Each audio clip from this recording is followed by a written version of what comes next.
নমস্কাৰ স্বাগতম জনাইছো আপুনি চাইছে গাঁও চহৰ জিলাৰ খবৰ আৰু এই মুহূৰ্তত ব্ৰেকিং নিউজ পুনৰ মণিপুৰত ভয়ংকৰ এক ঘটনা ঘটিছে খ্ৰীষ্টিয়ান ধৰ্মৰ নেতাৰ বাহনত এম্বুছৰ ঘটনা থিতাতে মৃত্যু হৈছে তিনিজনকৈ লোকৰ মণিপুৰৰ কাংপোকপিত সংঘটিত হৈছে এই ঘটনা এখন সন্মিলনত অংশগ্ৰহণ কৰি লামকাৰ পৰা কাংপোকপিলৈ উভতি অহাৰ সময়তে এই এম্বুছ আক্ৰমণত মণিপুৰ বাপ্টিষ্ট কনভেনচনৰ প্ৰাক্তন সম্পাদক ৰেভাৰেণ্ড ভি সিটলৰ মৃত্যু হৈছে ঘটনাত কুকি উগ্ৰপন্থী জড়িত থকাৰ সন্দেহ কৰা হৈছে আৰু লগতে ঘটনাৰ প্ৰতিবাদত ইতিমধ্যে সমগ্ৰ জিলাখনতে বন্ধৰ ঘোষণা কৰিছে দল সংগঠনে পুনৰবাৰ বিক্ষিপ্ত ঘটনাই জুকাৰি গৈছে মণিপুৰ আৰু এইবাৰ মণিপুৰত ধৰ্মীয় নেতাক টাৰ্গেট কৰা হৈছে খ্ৰীষ্টিয়ান ধৰ্মৰ নেতাৰ বাহনত এম্বুছ আৰু এই এম্বুছৰ ঘটনা তিনিগৰাকী লোকৰ হিতাতে মৃত্যু ঘটনাত হিতাতে নিহত হৈছে তিনিগৰাকী ব্যক্তি মণিপুৰৰ কাংপোকপিত এই ঘটনা এখন সন্মিলনত অংশগ্ৰহণ কৰি লামকাৰ পৰা কাংপোকপিলৈ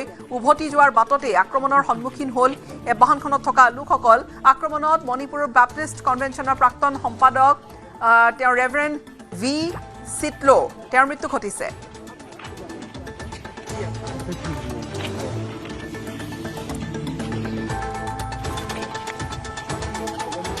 This is an immediate information to the public that the Thado body has immediately called for a total shutdown in Sadar Hills regarding the killing of the Thado Baptist Association leader, church leader from between Kot Lane and Kot Jim this morning on the 13th of May 2026. 21 মেৰ পিছতহে সম্প্ৰসাৰণ হ'ব নতুন চৰকাৰৰ মন্ত্ৰীসভা 21 মেৰ পৰা চলিব অসম বিধানসভাৰ অধিৱেশন 16 সংখ্যক অসম বিধানসভাৰ প্ৰতিম অধ্যক্ষ চন্দ্ৰমোহন পাটোৱাৰী আৰু প্ৰতিম অধ্যক্ষই নৱনিৰ্বাচিত বিধায়কক পাঠ কৰোৱাব শপত বাক্য বিধানসভা অধিৱেশনৰ পিছত হ'ব মন্ত্ৰীসভা সম্প্ৰসাৰণ 21 মেৰ পিছতহে অৰ্থাৎ সম্প্ৰসাৰণ হ'ব নতুন চৰকাৰৰ মন্ত্ৰীসভাৰ 21 মেৰ পৰা চলিব অসম বিধানসভা অধিৱেশন 16 সংখ্যক অসম বিধানসভাৰ প্ৰতিম অধ্যক্ষ চন্দ্ৰমোহন পাটোৱাৰী প্ৰতিম অধ্যক্ষই নৱনিৰ্বাচিত বিধায়কক পাঠ কৰোৱাব শপত বাক্য অহা 21 তাৰিখৰ পৰা অসম বিধানসভাৰ অধিৱেশন অনুষ্ঠিত হ'ব বিধায়কসকলে শপত গ্ৰহণ কৰিব আৰু আজি আমি কেবিনেটত বিধানসভা কেইদিন চলিব কি কাৰ্যসূচী হ'ব গোটেইখিনি ঠিক কৰিম আৰু মন্ত্ৰীসভাৰ সম্প্ৰসাৰণ আদি বিষয়বোৰ আমি বিধানসভাৰ ঠিক পিছত হাতত ল'ম অহা 21 তাৰিখৰ পৰা অসম বিধানসভাৰ অধিৱেশন অনুষ্ঠিত হ'ব বিধায়কসকলে শপত গ্ৰহণ কৰিব আৰু আজি আমি কেবিনেটত বিধানসভা কেইদিন চলিব কি কাৰ্যসূচী হ'ব গোটেইখিনি ঠিক কৰিম আৰু মন্ত্ৰীসভাৰ সম্প্ৰসাৰণ আদি বিষয়বোৰ আমি বিধানসভাৰ ঠিক পিছত হাতত ল'ম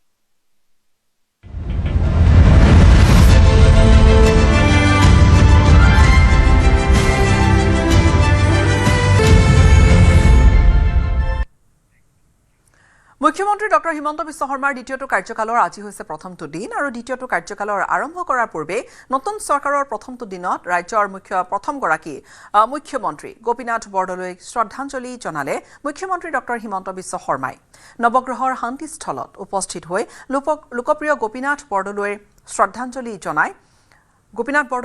শ্ৰদ্ধাঞ্জলি জনাই তেওঁ আশীষ ল'লে আৰু আজি প্ৰথম দিনটো বা ক'বলৈ গ'লে দ্বিতীয়টো কাৰ্যকাল তেওঁ তেনেকৈ আৰম্ভণি কৰিছে মুখ্যমন্ত্ৰীক সংগ দিলে তেওঁৰ চাৰিগৰাকী কেবিনেট সতীৰ্থ মন্ত্ৰী ৰামেশ্বৰ তেলী মন্ত্ৰী অজন্তা নেওগ অতুল বৰা আৰু চৰণ বৰুৱে লগতে উপস্থিত আছিল বিজেপি মিত্ৰজোঁটৰ কেইবাগৰাকীও বিধায়ক লোকপ্ৰিয় গোপীনাথ বৰদলৈয়ে অসমৰ সুৰক্ষা আৰু বিকাশৰ কাৰণে সাগৰ সমান বৰঙণি আগবঢ়াইছিল বুলি মন্তব্য মুখ্যমন্ত্ৰী ডক্টৰ হিমন্ত বিশ্ব শৰ্মাৰ এতিয়াৰে পৰা কথাৰে নহয় কামেৰে পৰিচয় হ'ব বুলি মন্তব্য মুখ্যমন্ত্ৰীগৰাকীৰ ইপিনে শান্তিস্থলত মুখ্যমন্ত্ৰীৰ কাষতে পাই সেলফি উঠিবলৈও হেতা ওপৰা লগালে বহুজনে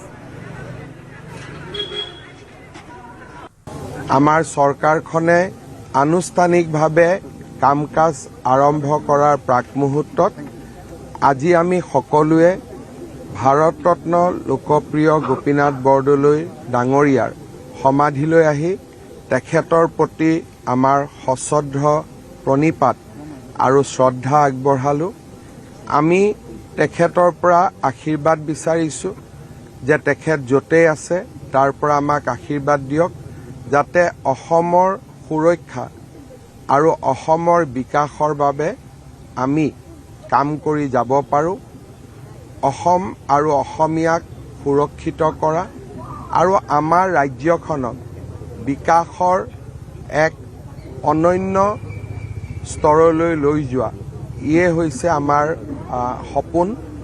এই সপোনবোৰ পূৰণ কৰাৰ ক্ষেত্ৰত আজি আমি সকলোৱে লোকপ্ৰিয় বৰদলৈ ডাঙৰীয়াৰ পৰা আশীৰ্বাদ বিচাৰিছোঁ। লোকপ্ৰিয় গোপীনাথ বৰদলৈ দেশখনক বচাইছিল।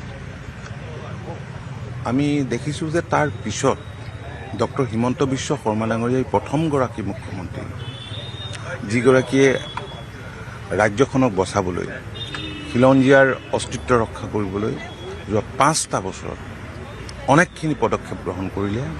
আৰু সেইবাবেই অসমৰ ৰাইজে আমি অনুভৱ কৰোঁ যে 102খন আসনেৰে তেখেতৰ নেতৃত্বত ডক্টৰ শৰ্মা ডাঙৰীয়াক চৰকাৰ গঠনৰ সুবিধা দিলে। আমি তেখেতক আন্তৰিক শুভেচ্ছা জনাইছোঁ, অভিনন্দন জনাইছোঁ। আমাৰ দৃঢ় বিশ্বাস যে ডক্টৰ শৰ্মা ডাঙৰীয়াৰ নেতৃত্বত ৰাজ্যখনত 5টা বছৰত দ্ৰুত বিকাশ আৰু উন্নয়ন সম্ভৱ হ'ব। ৰাজ্যখনক উচ্চ শিখৰলৈ লৈ যাব। তেখেতৰ সপোন দেশৰ অগ্ৰণী 5খন ৰাজ্যৰ ভিতৰত অসমক অন্তৰ্ভুক্ত কৰাৰ। আৰু মোৰ দৃঢ় বিশ্বাস যে এগৰাকী যিহেতু ভিছনেৰী লিডাৰ, বহুতখিনি পৰিকল্পনাৰ কথা আমি জানো, তেখেতে বিভিন্ন সময়ত কয়। 5 বছৰত মই ভাবোঁ যে এটা বেলেগ পৰ্যায়লৈকে আমাৰ ৰাজ্যখনক লৈ যাব। আৰু অসমবাসীৰ কাৰণে মই ভাবোঁ এই 5 বছৰীয়া যি কাৰ্যকাল, এইটো এটা সোণালী দিন হিচাপে, সোণালী বছৰ হিচাপে এইকেইটা বছৰ চিহ্নিত হৈ ৰ'ব। অসমখন যাতে অসমীয়াৰ কাৰণে বহল অৰ্থত যাতে সদায় চিৰদিনৰ কাৰণে বৰ্তি থাকে। আৰু তেওঁৰ এই সংগ্ৰামৰ প্ৰতিফলন আমি নিজেই দেখিছোঁ। সমগ্ৰ অসমবাসীয়ে তেওঁক হিয়া উজাৰি আশীৰ্বাদ দিলে যোৱা নিৰ্বাচনত। আৰু তেওঁ দ্বিতীয় কালৰ কাৰণে মুখ্যমন্ত্ৰীৰ শপত গ্ৰহণ কৰিলে যোৱাকালি। আজি তেওঁৰ এই দ্বিতীয় কাৰ্যকালৰ মুখ্যমন্ত্ৰীৰ কাৰ্যকালৰ প্ৰথম দিনটোতে এয়া পুৱা আমিও আহি সমবেত হৈছোঁ। এইটো স্থানতে গোপীনাথ বৰদলৈক সৎকাৰ কৰা হৈছিলে। পিছত গোপীনাথ বৰদলৈৰ সহধৰ্মিনী শ্ৰীযুতা সুৰবালা বৰদলৈকো সৎকাৰ কৰা হৈছিলে। আৰু আশে পাশে আগৰ সেই আমাৰ এজন সিংহ পুৰুষ আছিলে সাংসদ হেম বৰুৱা, তেওঁকো সৎকাৰ কৰা হৈছিলে এই নৱগ্ৰহত ইয়াতে। গতিকে আজি অসমৰ মাননীয় মুখ্যমন্ত্ৰী ডক্টৰ হিমন্ত বিশ্ব শৰ্মাই আহি তেওঁৰ কৰ্মদিনৰ এই প্ৰথম যিটো দিনৰ এই কাৰ্যসূচী, প্ৰথম কাৰ্যসূচী ইয়াতে তেওঁ আৰম্ভ কৰিব। আমি সকলোৱে তেওঁৰ নেতৃত্বত আহি পেলাই ইয়াত আমি গোপীনাথ বৰদলৈৰ প্ৰতি আমাৰ আন্তৰিক, আমাৰ একেবাৰে হৃদয়ৰ নিভৃততম কোণৰ পৰা এজন অসমীয়া হিচাপে আমি সকলোৱে তেওঁক আমাৰ শ্ৰদ্ধাঞ্জলি জনাবলৈ আহিছোঁ। প্ৰথমে বিধানসভা আৰু তাৰ পিছত সংসদৰ মজিয়া, এইদৰে আৰম্ভ হৈছিল ৰাজনৈতিক জীৱনৰ সূচনা। আৰু তাৰ পিছত এতিয়া ৰাজ্য চৰকাৰৰ পুনৰবাৰ কেবিনেট মন্ত্ৰী হয়। ৰামেশ্বৰ তেলীৰ কথাই ক'বলৈ লৈছোঁ এই মুহূৰ্তত। যোৱাকালি তেখেতে ইতিমধ্যে শপত গ্ৰহণ কৰিছে আৰু আজি তেখেতৰ প্ৰথমটো দিন বুলি ক'ব পাৰি। দাদা, ইতিমধ্যে আৰম্ভ হৈছে আজি প্ৰথমটো দিন, চৰকাৰী কাৰ্যসূচীৰে আপোনালোকে আৰম্ভ কৰিব, কেনেকুৱা?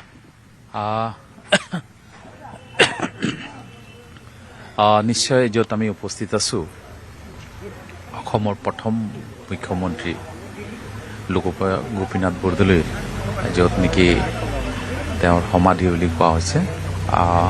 তেওঁ প্ৰথম মুখ্যমন্ত্ৰী হৈছিল আৰু সেইকাৰণে অসমৰ মুখ্যমন্ত্ৰী ডাঙৰীয়াই সিদ্ধান্ত ল'লে যে মই দ্বিতীয় কাৰ্যকালৰ মুখ্যমন্ত্ৰী হৈছোঁ আৰু এজন অসমৰ জনপ্ৰিয় মুখ্যমন্ত্ৰী লোকপ্ৰিয় গোপীনাথ বৰদলৈ স্মৰণ কৰি কাম আৰম্ভ কৰিবৰ কাৰণে তেওঁ সিদ্ধান্ত ল'লে। আৰু ঠিক তেনেকৈ আমি ইয়াত ৰাতিপুৱা ভাগত ইয়াত উপস্থিত আছোঁ।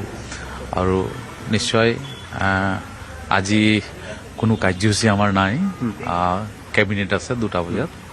আৰু কালিৰ দিনটো, যোৱাকালিৰ দিনটো নিশ্চয় মোৰ কাৰণে এটা স্মৰণীয় দিন হৈ ৰ'ব।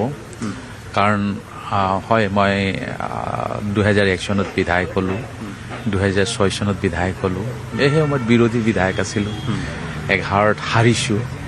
তাৰপিছত আকৌ 14ত লোকসভাৰ সাংসদ হৈছোঁ। তাৰপিছত আকৌ 19ত লোকসভাৰ সাংসদ হৈছোঁ। ভাৰত চৰকাৰৰ 3টা বিভাগৰ মন্ত্ৰী হৈছোঁ।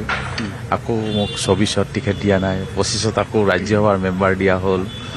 আকৌ 26ত আকৌ বিধানসভাৰ টিকেট দিয়া হ'ল আৰু বৰ্তমান মই MLA আৰু অসম চৰকাৰৰ মন্ত্ৰী হিচাপে যোৱাকালি শপত গ্ৰহণ কৰিছোঁ আৰু নিশ্চয় যোৱাকালি স্মৰণ দিন এইটো কাৰণে হ'ব আমাৰ ভাৰতৰ সকলো মুখ্যমন্ত্ৰী তাত উপস্থিত আছিল ভাৰত চৰকাৰ গোটেই কেবিনেটে উঠি আহিছিল লগতে বহুত কেইজন উদ্যোগপতি উপস্থিতিত ভাৰতৰ প্ৰধানমন্ত্ৰী গৃহমন্ত্ৰীৰ উপস্থিতিত কালি শপত গ্ৰহণ অনুষ্ঠানটো হৈছিল আৰু তাত মুঠেই 5জন মানুহে শপত গ্ৰহণ লৈছিল কাৰণ 18জনীয়া এটা মন্ত্ৰী মণ্ডল গঠন হ'ব 5জন লৈছিল আৰু তাত মুখ্যমন্ত্ৰীৰ পিছত দ্বিতীয়জনক শপত গ্ৰহণ দায়িত্ব মই পাইছিলোঁ সেইকাৰণে মোৰ কাৰণে এটা গৌৰৱৰ দিন গোটেই জীৱন যেতিয়া জীয়াই থাকিম তেতিয়ালৈকে হয়তো মোৰ মনত থাকিব নিশ্চয়কৈ ৰাইজে আচলতে ক'ব যে আগন্তুক 5 বছৰ তেখেতক এই ধৰণে আচলতে লগ পাব আৰু কি ধৰে আচলতে তেখেতৰ কাম কাজ কৰে সেয়াও হয় ৰাইজৰ দৃষ্টি নিবদ্ধ থাকিব গতিকে শুভেচ্ছা জনাইছোঁ আমি প্ৰথমটো দিন তেখেতৰ চৰকাৰী কাৰ্যসূচীৰ প্ৰথমটো দিনত আজি লোকপ্ৰিয় গোপীনাথ বৰদলৈ তেখেতে শ্ৰদ্ধাঞ্জলি জ্ঞাপন কৰিব আৰু তাৰ পিছতে আচলতে ৰাজহুৱা কাম আগবঢ়াব প্ৰথমখন কেবিনেটত অংশগ্ৰহণ কৰিব যথেষ্টখিনি আশাবাদী অসমৰ ৰাইজ কাৰণ মুখ্যমন্ত্ৰী হিমন্ত বিশ্ব শৰ্মাৰ দ্বিতীয়টো কাৰ্যকালত ৰাইজে যথেষ্টখিনি আশা প্ৰত্যাশা এই মূৰত বুকুত বান্ধিছে গতিকে সেইসমূহ আচলতে কিমান দূৰ ফলগতি হ'ব কিমান দূৰ পাব অনাগত সময়ত ৰাইজে দৃষ্টি নিবদ্ধ থাকিব ৰামেশ্বৰ তেলীৰ প্ৰতি দৃষ্টি নিবদ্ধ থাকিব অসমৰ ৰাইজৰ নতুন চৰকাৰৰ প্ৰথমখন কেবিনেট বৈঠক মুখ্যমন্ত্ৰীৰ অধ্যক্ষতাত অনুষ্ঠিত হৈছে কেবিনেট আৰু 4গৰাকী কেবিনেট সতীৰ্থৰ সৈতে বৈঠকত বহিছে মুখ্যমন্ত্ৰীগৰাকী অনাগত বিধানসভা অধিৱেশনক লৈ আলোচনা কৰা হ'ব মুখ্যমন্ত্ৰীগৰাকী ইতিমধ্যে আজি পুৱাৰ কাৰ্যসূচীতে তেওঁ জনাইছিল যে অনাগত বিধানসভাক লৈ কিছু আলোচনা কৰিব আৰু 4গৰাকী কেবিনেট সতীৰ্থক লৈ মুখ্যমন্ত্ৰীগৰাকীয়ে প্ৰথমখন কেবিনেট বৈঠকত ইতিমধ্যে মিলিত হৈছে মুখ্যমন্ত্ৰীৰ উপৰিও অজন্তা নেওগ অতুল বৰা ৰামেশ্বৰ তেলী আৰু চৰণ বড়ো তেওঁলোকে বহিছে আলোচনাত প্ৰথমখন কেবিনেটত কি সিদ্ধান্ত ল'ব সেয়া লক্ষণীয় পূৰ্ণাংগ মন্ত্ৰীসভাখন হ'বলৈ অৱশ্যে এতিয়াও কিছু সময় আছে সেয়া মুখ্যমন্ত্ৰীয়ে স্পষ্টকৈ জনাইছে 21 মে'ত বিধানসভাৰ অধিৱেশন আৰু সেই দিনটোতে শপত ল'ব আটাইকেইগৰাকী বিধায়কে 21 মে'ৰ পিছতহে অৰ্থাৎ 21 মে'ৰ পিছত পূৰ্ণাংগ মন্ত্ৰীসভাখনৰ কথা আহিব কিন্তু তাৰ পূৰ্বে যিহেতু মুখ্যমন্ত্ৰীৰ সৈতে একেলগে 4গৰাকী মন্ত্ৰীৰ শপত ল'লে তেওঁলোকে একেলগে এই মুহূৰ্তত বহিছে আলোচনাত প্ৰথমখন কেবিনেট বৈঠক আৰু এই প্ৰথমখন কেবিনেট বৈঠকত মুখ্যমন্ত্ৰীয়ে কোৱাৰ ধৰণে আহিবলগীয়া যি প্ৰথমখন অধিৱেশন বিধানসভাৰ অধিৱেশন সন্দৰ্ভত কিছু তেওঁলোকে আলোচনা কৰিব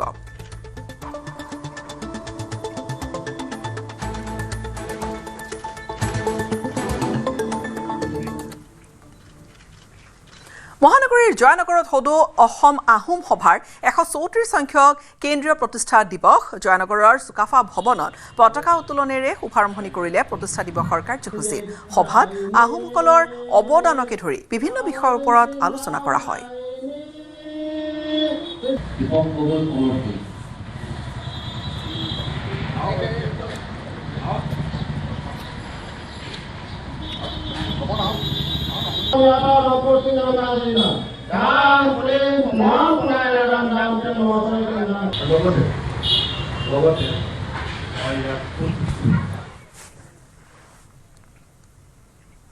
ৰাজ্যৰ প্ৰান্তে প্ৰান্তে চলিছে ৰন্ধন গেছ চিলিণ্ডাৰৰ কোলা ব্যৱসায় জখলাবন্ধাৰ গৰুবন্ধাটো এটা অসাধু চক্ৰই ব্লেকত বিক্ৰী কৰি আহিছে ৰন্ধন গেছ চিলিণ্ডাৰ এটা পৰিয়ালৰ ঘৰত এটা ঘটনা ঘটিল এটা ইনভাৰ্টাৰৰ বেটাৰী বিস্ফোৰণ আৰু তাৰ পিছতে পোহৰলৈ আহিছে এই চাঞ্চল্যকৰ তথ্য ইয়াকুব কুৰেশী নামৰ এজনৰ ঘৰত উদ্ধাৰ হৈছে কেইবাটাও ৰন্ধন গেছ চিলিণ্ডাৰ লোকজনৰ ঘৰত প্ৰায় 30টাৰো অধিক ৰন্ধন গেছ চিলিণ্ডাৰ মজুত কৰি ৰখাৰ অভিযোগ ৰাইজৰ ইনভাৰ্টাৰ বেটাৰী বিস্ফোৰণৰ পিছতে চিলিণ্ডাৰসমূহ গোপন স্থানত লুকুৱাই ৰখাৰ অভিযোগ ইনভাৰ্টাৰ বেটাৰী বিস্ফোৰণৰ পিছতে ঘটনাস্থলীত উপস্থিত হৈছিল অগ্নি নিৰ্বাপক বাহিনীৰ লগতে আৰক্ষীৰ দল ৰাইজৰ অভিযোগৰ পিছতে আৰক্ষীয়ে ৰন্ধন গেছ অবৈধভাৱে মজুত ৰখা সন্দৰ্ভত তদন্ত আৰম্ভ কৰে অসাধু চক্ৰই অবৈধভাৱে ৰন্ধন গেছ মজুত কৰি ৰখাৰ বাবে এতিয়া হাহাকাৰ লাগিছে সৰ্বসাধাৰণ বহু লোকৰ মাজত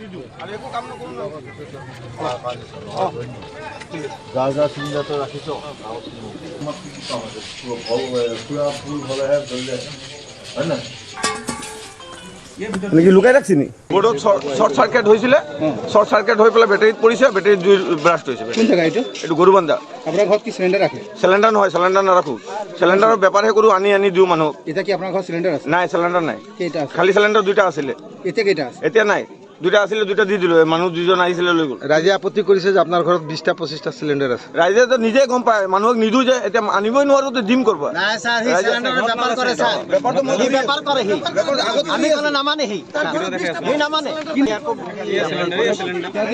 কি কৰে চাৰ্জ দিয়ে মানে এইবিলাক পইচা লয় এটা কি তেওঁলোকৰ চিলিণ্ডাৰ আছে এই ঘটনাটোৰ লগতে হাজত আৰু এটা ঘটনা হাজত ষ্টেচনাৰী দোকানত এবাৰ চলিছে চিলিণ্ডাৰৰ কোলা বেহা নতুন চোৰাবাৰীৰ আব্দুল খালেক নামৰ লোকজনৰ ষ্টেচনাৰী দোকানখনত চলিল আৰক্ষীৰ অভিযান ষ্টেচনাৰী দোকানত অভিযান চলাই আৰক্ষীয়ে জব্দ কৰিলে ৭৪টা গেছ ভৰ্তি অবৈধ ঘৰুৱা চিলিণ্ডাৰৰ নাটনি চলি থকাৰ সময়তে একাংশ এজেন্সিক মেনেজ কৰি আব্দুল খালেকে কোলা বজাৰত অধিক দৰত চিলিণ্ডাৰবোৰ বিক্ৰী কৰি অহাৰ অভিযোগ আছে হাজো থানাৰ পৰিদৰ্শক ৰূপম হাজৰিকাৰ নেতৃত্বত অভিযান চলাই আটক কৰিছে আব্দুল খালকক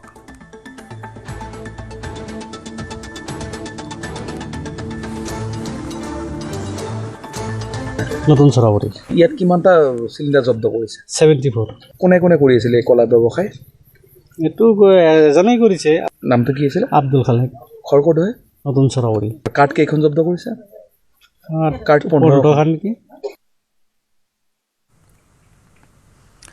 দক্ষিণ হালমৰাৰ ফকীৰগঞ্জত গৰাখহনীয়াই লৈছে এতিয়া এক ভয়ংকৰ ৰূপ এটা মাহতে ব্ৰহ্মপুত্ৰ নদীৰ বুকুত বিলীন হৈছে ৩ শতাধিক পৰিয়ালৰ ভেটি মাটি ফকীৰগঞ্জৰ ধাপানপাৰা তীব্ৰতৰ ৰূপ লৈছে লুইটৰ খহনীয়াই আৰু বৰলুইটৰ গৰাখহনীয়াত এতিয়া দিগ বিদিক হেৰুৱাইছে নৈপৰীয়া ৰাইজে কেইবাবাৰো চৰকাৰ প্ৰশাসনক তেওঁলোকে খহনীয়া ৰোধৰ বাবে আবেদন জনায়ো বিমুখ হৈছে সঁহাৰি নোপোৱাৰ অভিযোগ স্থানীয় লোকৰ প্ৰশাসনৰ হেমাহিৰ বাবেই দুৰ্ভোগ ভুগিবলগীয়া হৈছে বুলি উদ্বেগ প্ৰকাশ অঞ্চলবাসীৰ যে আমাৰ অবিভক্ত গোৱালপাৰা জিলাৰ দক্ষিণ পাৰ মানে খৰমুজাৰ পৰা আৰম্ভ কৰি মানকাছৰ বৰ্ডাৰলৈকে বিস্তীৰ্ণ এৰিয়াত প্ৰতি বছৰ ক'তবা নহয় ক'ত মানে গৰাখহনীয়া হৈয়ে থাকে বেছিকৈ গৰাখহনীয়া হৈ আছে আমাৰ এই ফকীৰগঞ্জ অঞ্চলত ফকীৰগঞ্জ অঞ্চল চিন্তা কৰিব পাৰিলে ইয়াৰ পৰা আৰম্ভ কৰি কমে 15-16 কিলোমিটাৰ ভাঙি ভিতৰত সোমাই গৈছে আজি এটা ফিটাৰ নিচিনা অঞ্চল আছে অঞ্চলখিনিত ফিটা অলপ মানে ছিঙি গ'লেই আমাৰ মেঘালয় সীমাত পাই যাব আমি অলপখিনি ঠাই আছে কোনো ঠাইত আধা কিলোমিটাৰ কোনো ঠাইত তাতো কম ফুলবাৰী তাতে লাগি গৈছিল পাঠাকাটাৰ তাতে লাগি গৈছিল মেঘালয় সীমাৰ লগত এনেকুৱা অৱস্থা হৈছে যে আমি অসমৰ মানচিত্ৰৰ পৰা দক্ষিণ পাৰ যেটা এৰিয়া আছে যে ধুবুৰী জিলা আমাৰ দক্ষিণ শালমাৰা মানকাছাৰ জিলাৰ দক্ষিণ পাৰে নদীৰ পাৰে প্ৰতি বছৰ যে গৰাখহনীয়া হৈ আছে গৰাখহনীয়া প্ৰতিৰোধৰ কাৰণে আমি দীৰ্ঘদিন ধৰি বিভাগীয় কৰ্তৃপক্ষ ৱাটাৰ ৰিচাৰ্চ ডিপাৰ্টমেণ্টৰ মানে চিফ ইঞ্জিনিয়াৰ অফিচতো গৈছোঁ সুস্থিৰ হৈছে প্ৰাক্তন সাংসদ অজিত ভূঞাৰ স্বাস্থ্য বৰ্তমানেও কিন্তু তেওঁ আইচিইউত চিকিৎসাধীন হৈ আছে সোমবাৰে অজিত ভূঞাক ভৰ্তি কৰোৱা হৈছিল জিএমচিএইচত শাৰীৰিক কিছু অসুস্থতাৰ বাবে তেওঁ ভৰ্তি হৈছিল হাস্পতালত ভৰ্তি হোৱাৰ সময়ত পালছ কম আছিল পেট ফুলি আছিল বুলি চিকিৎসকে জনাইছে আৰু আজি পুনৰবাৰ শল্য বিভাগৰ এটা বিশেষ চিকিৎসকৰ দলে পৰীক্ষা কৰিব অজিত ভূঞাক তাৰ পিছতে সিদ্ধান্ত ল'ব চিকিৎসকৰ দলটোৱে কিছুদিন জিএমচিএইচতে চিকিৎসাধীন হয়তো হ'ব লাগিব প্ৰাক্তন সাংসদগৰাকী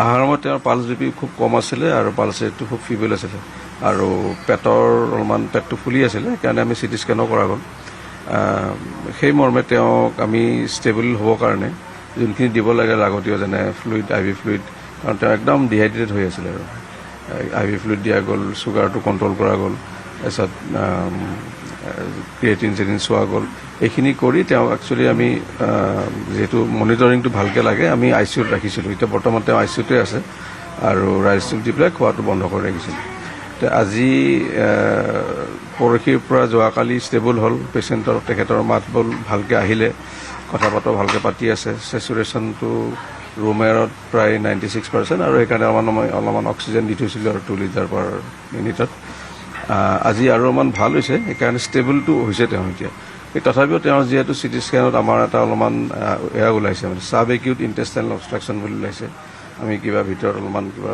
বেন বা অবষ্ট্ৰাকশ্যন থকা বুলি ভাবিছোঁ ছাছপেক্ট এটা কৰা গৈছে সেইকাৰণে আমি আজি আমাৰ শল্য চিকিৎসা বিভাগৰ মুৰব্বী অধ্যাপকসকলে যোনটো ইউনিটৰ আণ্ডাৰত আছে তেওঁলোকে এটা ডিচিশ্যন লৈছে যে আজি 1 বজাত এটা ডিচিশ্যন ল'ব যে আমি তেওঁক অস্ত্ৰোপচাৰ কৰি চাব পাৰে যদি কিবা ওলায় সেইখিনি আমি তাতে ব্যৱস্থা ল'ব। গুৱাহাটীত উপস্থিত হ'ল কংগ্ৰেছ নেতা পৱন খেৰা আৰু বৰ্তমান ক্ৰাইম ব্ৰাঞ্চত সোধাপোছাৰ সন্মুখীন হৈছে। গুৱাহাটীৰ ক্ৰাইম ব্ৰাঞ্চত হাজিৰ হ'বলৈ নিৰ্দেশনা দিছিল পৱন খেৰাক। মুখ্যমন্ত্ৰী আৰু তেওঁৰ পৰিয়ালৰ বিৰুদ্ধে তেওঁ কিছু গুৰুতৰ অভিযোগ আনিছিল। অভিযোগ উত্থাপন কৰি তোলপাৰ লগাবলৈ চেষ্টা কৰিছিল আৰু তাৰ পিছতে পৱন খেৰাৰ বিৰুদ্ধে যেহেতু মুখ্যমন্ত্ৰীৰ পত্নী ৰিণিকী ভূঞা শৰ্মাই এজাহাৰ দাখিল কৰিছিল, গোচৰ তৰিছিল। মুখ্যমন্ত্ৰীৰ পত্নীৰ গোচৰৰ ভিত্তিতে বৰ্তমান তলব কৰিছে কংগ্ৰেছ নেতাজনক।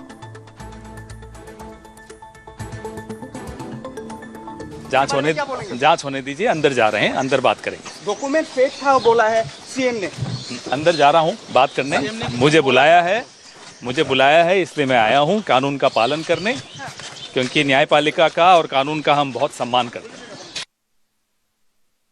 मैराथन जेरा এটা হ'ব যেহেতু তেওঁ যিমান তথ্য অনুসৰি লৈ এটা 2.5 ঘণ্টা তেওঁ নিজে প্ৰেছ কনফাৰেন্স কৰিছে, তেতিয়া আমি ভাবিছোঁ যে গোটেই তথ্য অনুসৰি ক'ৰ পৰা লৈছে, কেনে লৈছে, কি চ'ৰ্চৰ পৰা লৈছে, সেইটো মানে সোধপোছ কৰিব পুলিচে আৰু এই দীঘলীয়াকৈ এটা মানে আপোনাৰ জেৰা চলিব আজি। সেইটো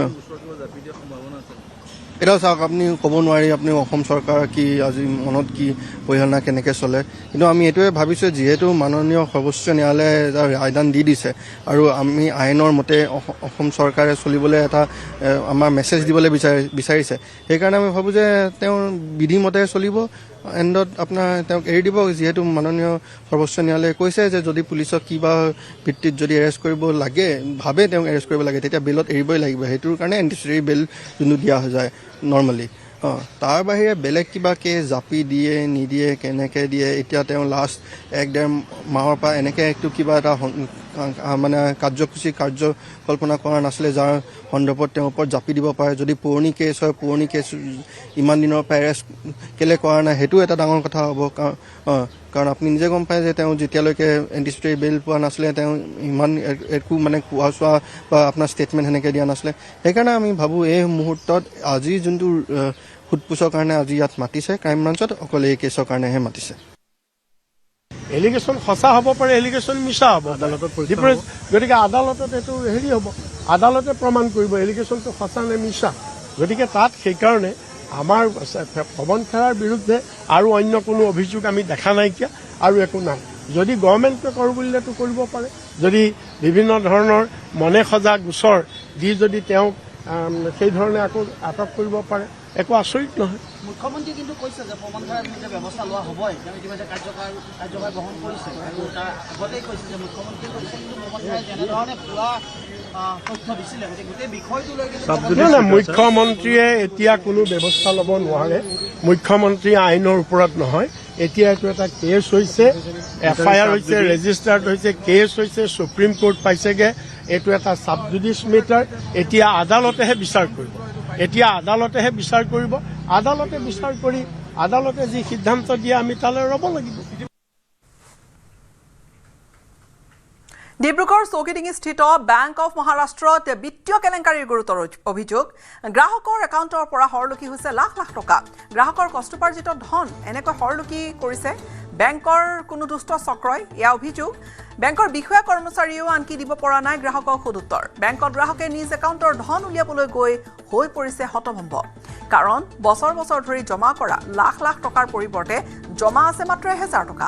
ঘটনাক কেন্দ্ৰ কৰি বেংকত উত্তপ্ত পৰিস্থিতি আৰু বেংকত উপস্থিত অসম চাহ জনজাতি ছাত্ৰ সন্থা আৰু আন বহু জনগোষ্ঠীয় প্ৰতিনিধিৰ দল।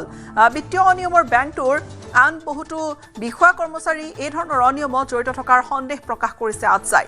ইতিমধ্যে ডিব্ৰুগড় জিলা আয়ুক্তক সমগ্ৰ ঘটনাৰ সম্পৰ্কত এক উচিত তদন্ত বিচাৰি অসম চাহ জনজাতি ছাত্ৰ সন্থাই গুৰুত্বপূৰ্ণ স্মাৰক পত্ৰ প্ৰদান কৰিছে। চহৰখনৰ মাজমজিয়াতে থকা ভাৰত চৰকাৰৰ স্বীকৃতিপ্ৰাপ্ত বেংকটোৰ কৰ্মকাণ্ডই এতিয়া সমগ্ৰ চহৰখনৰ জনসাধাৰণৰ মাজত তীব্ৰ প্ৰতিক্ৰিয়াৰ সৃষ্টি কৰিছে। ইফালে বেংকৰ গুৰুং উপাধিৰ কেচিয়াৰজনক লৈও অভিযোগৰ আঙুলি উঠিছে। मेरे पापा का 5,60,000 रुपया तो उसमें एक भी नहीं मिला है। जब बैंक चेक करवाने का आया तो हमको पास में 3,000 मिला खाली।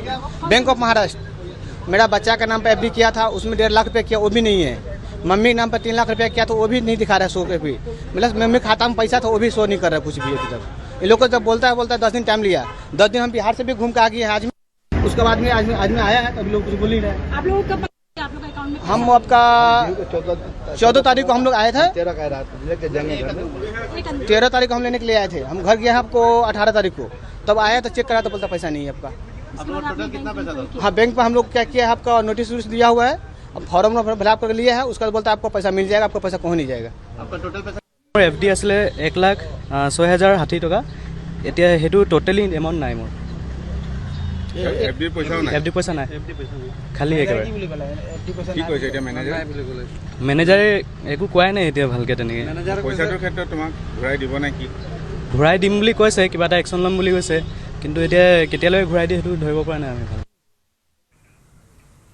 ইয়াৰ সৈতে সময় হ'ল বিদায় লোৱাৰ। নমস্কাৰ।